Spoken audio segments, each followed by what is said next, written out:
নমস্কার বন্ধুরা, আমি দেবযানী। আপনাদের চ্যানেল দেবযানী রান্নাঘরেতে ভিলেজ ফুডে আপনাদের সকলকেই স্বাগত জানাই। প্রত্যেককে স্বাগত জানিয়ে আজকে একটা দারুণ ধরনের ভিডিও আমি আপনাদের সঙ্গে শেয়ার করব। আজকে হারপিক একটা এনেছি, দেখুন হাতে। শুধুমাত্র হারপিক দিয়ে বাড়ির সমস্ত ইঁদুর কীভাবে তাড়ানো যায় সেটারই টিপস আজকে আমি আপনাদের সঙ্গে শেয়ার করব।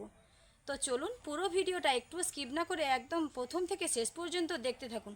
বাড়িতে ইঁদুর প্রচুর প্রচুর জ্বালাতন করে। যে কোনো বাড়িতে যদি ধান চাল থাকে তাহলে তো আর কোনো কথাই নেই, একদম কোনো কিছু বলাই যাবে না। শুধু ইঁদুর যখন তখন যেখানে সেখানে। আবার এরকম ছোট ছোট নেংটি ইঁদুর বলে আবার অনেকে, ওই নেংটি ইঁদুর সবজি খাবে, কোনো কিছু ঢাকনা দিয়ে রাখলে সেটাও খাবে। জ্বালাতন করে মারলো বলেই কথা, ঠিক সেরকম। তার জন্য আজকে একটা হারপিক এনেছি। এই হারপিক দিয়ে ছোট ইঁদুর, বড় ইঁদুর, নেংটি ইঁদুর, সে বড় বড় যে ইঁদুর, সমস্ত ইঁদুর কিভাবে মারা যাবে, বাড়ি থেকে পালিয়ে যাবে, একদমই চিরতরে বিদায় হবে। পুরো ভিডিওটা দেখতে থাকুন। তাহলে চলুন ভিডিওটা শুরু করা যাক। আজকে কিন্তু কোনো রেসিপি বানাচ্ছি না, তবুও কিন্তু রান্নার জায়গায় চলে এসেছি। এটা কিন্তু রান্নাঘরেই বানাবো। কয়েকদিন ধরে নেংটি ইঁদুর আমার রান্নাঘরে এত অত্যাচার করছে, জাস্ট থাকা যাচ্ছে না। এমনিতেও আমি টিপসটা জানতাম, আগে একবার ফলো করেছি, তারপর কিন্তু ইঁদুরটা খুব একটা ছিল না আর। তার মধ্যে এই এই কয়েকদিন হলো, প্রায় 2 সপ্তাহখানিক হলো, যে গ্যাসের নিচে, সিলিন্ডারের নিচে, যখন তখন যেখানে সেখানে, ফ্রিজের নিচে প্রচুর প্রচুর নেংটি ইঁদুর হয়েছে। আর সবজি সব কেটে দিচ্ছে, সবজি ঝুড়িতে আর সবজি থাকছে না। খাওয়া দাওয়া ঢাকনা দিয়ে রাখলেও ঢাকনা খুলে দিচ্ছে। প্রচুর অত্যাচার করছে। তাই ভাবলাম, আমাকে যখন এত অত্যাচার করছে আমার রান্নাঘরে ইঁদুরগুলো, নিশ্চয়ই আমার বন্ধুদেরও এরকমই অসুবিধা হচ্ছে। তার জন্য বন্ধুদের সঙ্গে এই টিপসটা শেয়ার করছি। ইঁদুরের খুবই একটা প্রিয় খাদ্য নিয়েছি, ময়দা। আমি এখানে ময়দা নিয়েছি। আপনারা চাইলে ময়দার বদলে দিতে পারেন আটা, দিতে পারেন ছাতু, যে কোনো। আর আমি এখানে একটা ফাটা বাটি নিয়েছি। দেখুন, এই বাটিটা অনেক দিন ধরে এক কোণায় পড়ে আছে, কোনো রকম কোনো কাজেই লাগে না। যেহেতু আমি হারপিক দিয়ে ব্যবহার করব, তার জন্য আমি এরকম একটা ব্যবহার না হওয়া বাটি নিয়েছি। কিছুটা ময়দা নিয়েছি। ময়দার মধ্যে দিয়ে দেব বেকিং সোডা। এই দেখুন, বেকিং সোডা। আপনাদের হয়তো মনে হতেই পারে, আজকাল তো কেমিক্যালযুক্ত ইঁদুর মারার বিভিন্ন ধরনের বিষ বেরিয়েছে। প্রচুর প্রচুর ধরনের বিষ বেরিয়েছে, বিভিন্ন রকম কোম্পানির বিষ বেরিয়েছে, বিভিন্ন রকমভাবে তৈরি ইঁদুর মারার জন্য কিন্তু বেরিয়েছে। ওগুলোতে কিন্তু প্রচুর পরিমাণে কেমিক্যাল তো রয়েছে। আর বাড়িতে বিশেষ করে ব্যবহার না করাটাই ভালো। ছোট বাচ্চা থাকুক কিংবা কোনো বাড়িতে পোষ্য পাখি যদি থাকে, অনেকে বাড়িতে টিয়া, শালিক অনেক কিছুই কিন্তু তারা পুষে থাকে। অনেকে, যদিও আমার বাড়িতে নেই, তবে অনেকের বাড়িতেই আছে। তো সেক্ষেত্রে সেই কেমিক্যালযুক্ত বিষ যদি আনা যায় না, বাচ্চারও ক্ষতি হতে পারে, আবার পশু পাখিরও ক্ষতি হতেই পারে। সেগুলো না দিয়ে এরকম ঘরোয়া পদ্ধতিতে এই টিপসটা কিন্তু ফলো করা অনেক ভালো। 1 চামচ বেকিং সোডা দিয়ে দিলাম। এইবার চামচ দিয়ে ময়দার সঙ্গে বেকিং সোডাটাকে ভালোভাবে মিশিয়ে নিতে হবে। এইবার দিয়ে দেব লবণ। লবণ কিন্তু দিতেই হবে। আমি এখানে 2 চামচ লবণ দেব।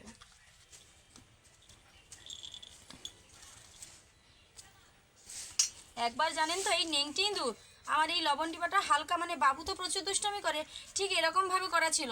ও এ চাপা ফেলে দিয়ে ভেতরে ঢুকে সব খেয়েছে, চারিদিকে ফেলেছে, নানা রকম কিছু করেছে। আমি যখন সকাল থেকে উঠে দেখি, এরকমই কেস করেছে।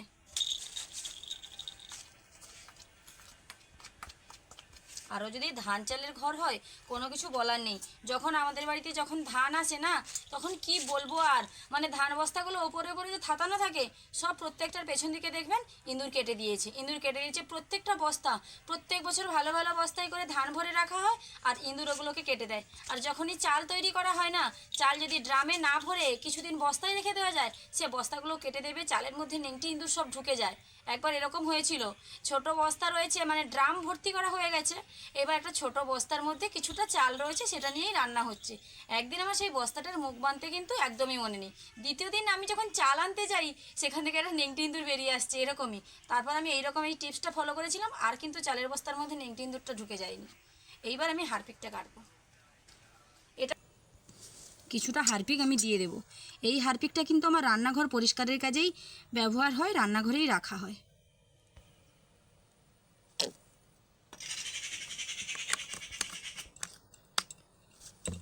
সব ইঁদুর আজকে ছুটে পালাবে।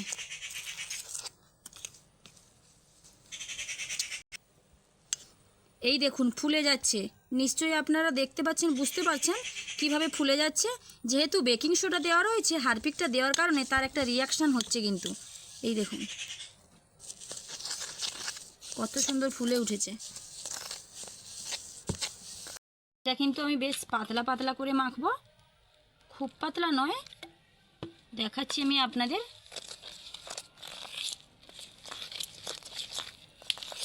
আরও একটুখানি জল দিতে হবে। আপনারা চাইলে এটাকে কিন্তু একদম ডোয়ের আকারেও গড়ে নিতে পারেন, হালকা জল দিয়ে ডোয়ের আকারে গড়ে নিয়ে কাজটা হতে পারে, তবে আমি এরকমভাবেই করব, অনেকটা বেটার হয়।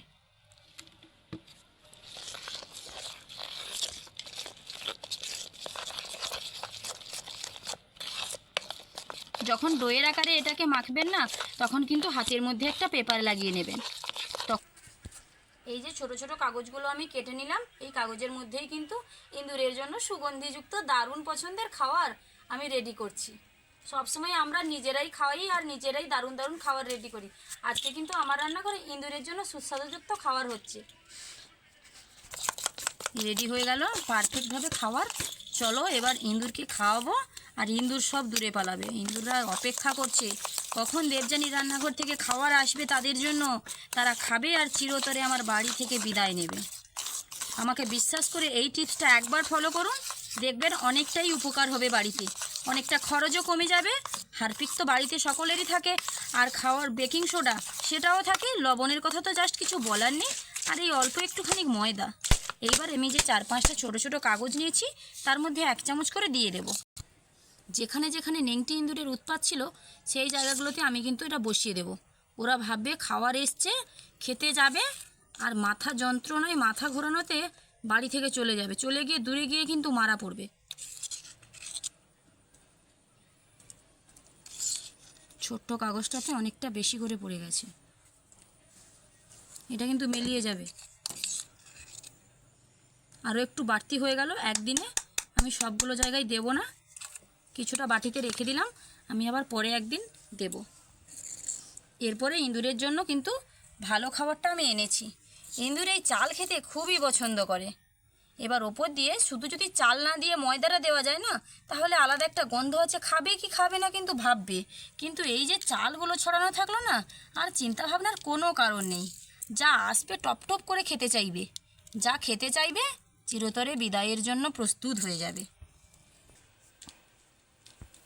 প্রত্যেকটাতে আমি চাল দিয়ে দিয়েছি।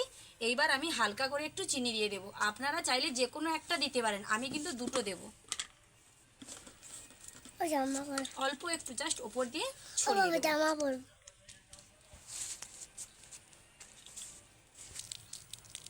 হয়ে গেল, একদমই কমপ্লিট।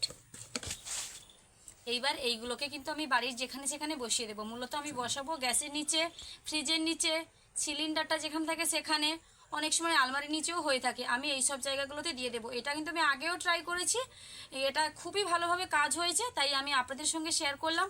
অবশ্যই আপনারা বাড়িতে একবার হলেও ট্রাই করে দেখবেন, আর আমাকে কমেন্ট করে জানাতে ভুলবেন না। তাহলে এই ভিডিওটা যদি আপনাদের ভালো লেগে থাকে, প্লিজ লাইক, কমেন্ট ও শেয়ার করতে ভুলবেন না। আরও এরকম নিত্য নতুন ধরনের ভিডিও পাওয়ার জন্য অবশ্যই আমার চ্যানেলটিকে সাবস্ক্রাইব করে আমার পাশে থাকবেন, যাতে প্রত্যেক দিন নতুন নতুন ভিডিও আমি আপনাদের সঙ্গে শেয়ার করতে পারি। দেখা হচ্ছে আবারও নতুন কোনো ভিডিও নিয়ে। ততক্ষণ সুস্থ থাকুন, ভালো থাকুন। নমস্কার।